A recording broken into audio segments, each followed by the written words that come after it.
Hello, ako nga pala si Anthony, isa sa libo-libong seaman na Pinoy at meron akong kwento na may kwenta. Alam nyo ba sa buhay pagbabarko, hindi pwedeng malakas lang ang loob mo. Meron kang perang panggastos o di naman kaya ay may kakilala o backer na magpapasok sa'yo.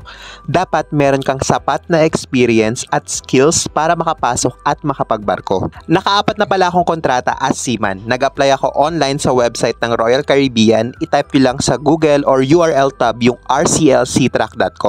So ayun nga, nag-apply, na-interview at nakapasa.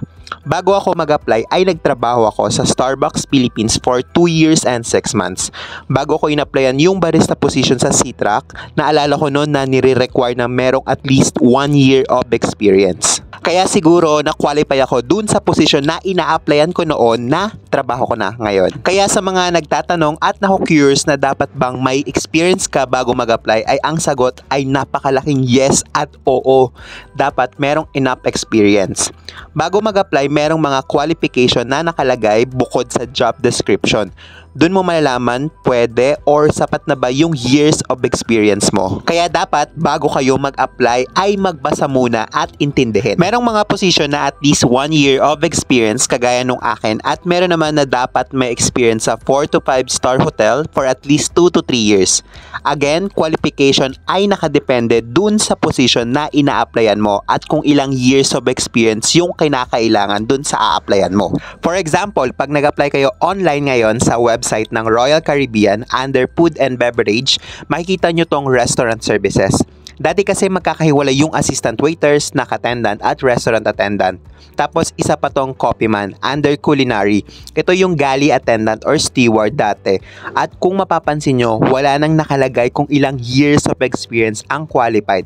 Ang nakalagay na lang ay previous experience is required to join this team. Napakadaming manning agency sa Pilipinas. Kung gusto nyo talagang makapagtrabaho sa barko or passenger ship, kailangan matyaga ka lang mag-apply. Again, kada manning agency, iba't ibang hiring process at dapat matutong magtanong at basahin ang instruction at qualification para di sayang ang effort sa pagpasa ng resume, pag-a-apply at pagpunta sa venue or office. Years of experience requirement ay iba-iba. Depende sa position na a-applyan nyo. Di lahat kailangan galing ng mga 4 to 5 star hotel at nakapagtapos ng college. Uulitin ko, experience ang labanan sa pag-a-apply. Siguraduhin nyo din na maayos, presentable at madaling maintindihan yung mga resume na ipapasa nyo.